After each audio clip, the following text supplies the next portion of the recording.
Real एहसास पर आपका स्वागत है। आज की कहानी एक ऐसे पिताजी की है जिसने अपनी बेटी को दुनिया की सारी खुशियां देने की कोशिश की, पर अफसोस इस समाज ने उस बेटी को एक इंसान नहीं बल्कि दहेज के तराजू में तौला गया एक सौदा समझ लिया। प्रिया एक बेहद सीधी सादी और सुलझी हुई लड़की थी। उसके घर में पैसे भले ही कम थे, पर प्यार और संस्कारों की कोई कमी नहीं थी। उसके पिता रमेश जी एक आम दुकानदार थे, जिन्होंने अपनी पूरी जिंदगी का एक एक रुपया सिर्फ इसलिए जोड़ा था ताकि अपनी बेटी की परवरिश अच्छे से कर सके और धूमधाम से उसकी शादी कर सके। और आखिरकार शादी का वो दिन भी आ गया। मंडप सजा हुआ था, रिश्तेदार जुटे हुए थे, पर रमेश जी की आंखों में हाँ एक तरफ बेटी की शादी की खुशी थी, वहीं दूसरी तरफ एक अनजाना सा डर भी था। उन्हें लग रहा था कि पता नहीं उनकी लाडली नए घर में कैसे रहेगी। विदाई के वक्त रमेश जी ने कांपते हाथों से प्रिया का हाथ थामा और धीरे से उसके सिर पर हाथ रखकर कहा, प्रिया बेटी, आज से वो घर तेरा अपना है। वहाँ सबका ख्याल रखना और अगर कोई छोटी मोटी बात हो ना तो थोड़ा सहन कर लेना। आपकी इज्जत अब तेरे हाथ में है। प्रिया ने अपनी भीगी पलकों के बीच से एक प्यारी सी मुस्कुराहट बिखेरी, अपने पापा के आंसू पोंछे और बोली, पापा आप चिंता मत करो, आपने मुझे अच्छे संस्कार दिए हैं, सब ठीक होगा। पर अफसोस प्रिया को नहीं पता था कि सामने संस्कार नहीं बल्कि लालच का एक गहरा कुआं खड़ा था। शादी के बाद जब प्रिया अपने ससुराल पहुंची तो वहाँ का माहौल कुछ अलग ही था। अगली ही सुबह जब वो रसोई में पहली रस्म के लिए खड़ी थी, तभी उसकी सास सविता दरवाजे पर आकर खड़ी हो गई।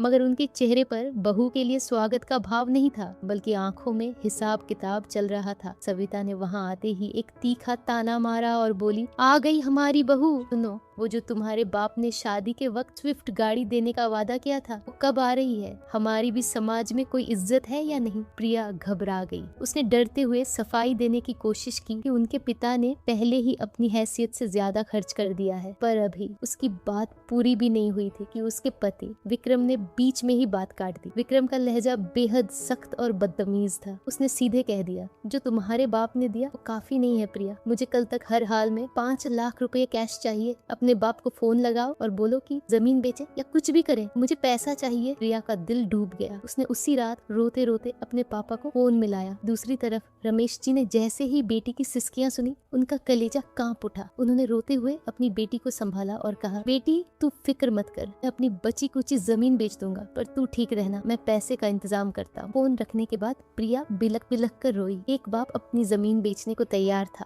और एक बेटी सिर्फ इसलिए चुप थी, समाज क्या कहेगा। ये था दहेज का असली और घिनौना चेहरा। दिन बीतते गए पर उनका लालच कम होने का नाम नहीं ले रहा था। हर रोज नए ताने, नई धमकियां और जहरीले जुल्म। एक रात विक्रम गुस्से में आग बबूला होकर घर आया और जोर से टेबल पर हाथ मारते हुए चीखा, कहाँ है वो बाकी का पैसा? कल तक की डेडलाइन थी और तुम्हारे बाप ने अभी तक पूरे पैसे नहीं भेजे। वहीं सास सविता भी आग में घी डालते हुए बोलने लगी, ये लड़की किसी काम की नहीं है, न ढंग का दहेज लाई, न इसके बाप को कोई तमीज है। विक्रम गुस्से में प्रिया की तरफ झपटा। प्रिया डर के मारे पीछे हट गई। उसकी आंखों में आंसू थे, पर इस बार उन आंसुओं में कमजोरी नहीं बल्कि एक नया गुस्सा था। उसके दिमाग में चल रहा था कि अगर आज पापा ने जमीन बेच दी तो कल उनका घर बिक जाएगा। यह लालच कभी खत्म नहीं होगा। उसके अंदर से एक मजबूत आवाज आई, नहीं अब और नहीं। प्रिया ने कांपते हाथों से फोन उठाया, पर इस बार उसने अपने पापा को नहीं बल्कि एक जानी मानी एडवोकेट नेहा का नंबर डायल किया। अगले दिन जब प्रिया ने एडवोकेट नेहा को अपनी पूरी आप बीती सुनाई तो नेहा ने उसकी आंखों में आंखें डालकर कहा, प्रिया जी, जो आपके साथ हो रहा है वो डाउरी प्रोहिबिशन एक्ट 1961 के तहत एक सीरियस क्राइम है। अगर आप आज डर गई तो यह समाज आपको दबा देगा। आज आपको अपने लिए और अपने बूढ़े बाप के लिए आवाज उठानी ही होगी। प्रिया ने अपनी आंखों के आंसू पोंछे और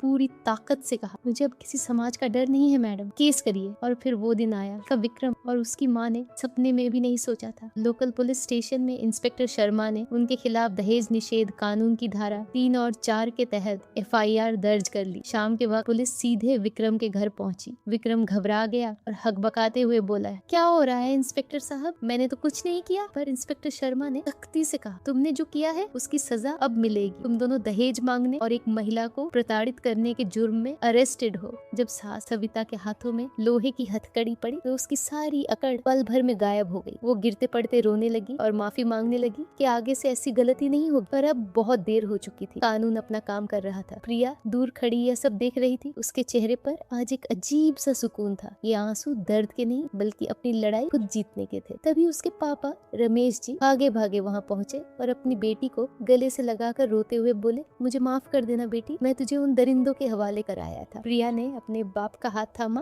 कहा, पापा आपने मुझे पढ़ाया लिखाया और इतनी हिम्मत दी कि मैं सही के लिए लड़ सकी। आपका सर अब कभी नहीं झुकेगा। दोनों बाप बेटी एक दूसरे को गले लगाए खड़े रहे। दोस्तों, दहेज एक ऐसी बीमारी है जो अंदर ही अंदर हमारे समाज को खोखला कर रही है। एक बेटी कोई सौदा नहीं होती और न ही उसके बाप की मेहनत की कमाई पर किसी का हक होता है। अगर आपके आसपास या आपके किसी अपनों के साथ ऐसा हो रहा है, चुप मत रहिए, आवाज उठाइए, क्योंकि कानून हमेशा सच के साथ खड़ा होता है। कैसी लगी आपको रियल एहसास की ये कहानी? अगर इस कहानी ने आपके दिल को छुआ हो और एक सच्चा पैगाम दिया हो तो इस वीडियो को एक लाइक जरूर करें, दोस्तों के साथ शेयर करें और ऐसी ही सच दिखाने वाली कहानियों के लिए हमारी रियल एहसास फैमिली को सब्सक्राइब करना ना भूलें। मिलते हैं अगली एक और बेहतरीन कहानी में। तब तक के लिए अपना और अपने अपनों का ख्याल रखिए।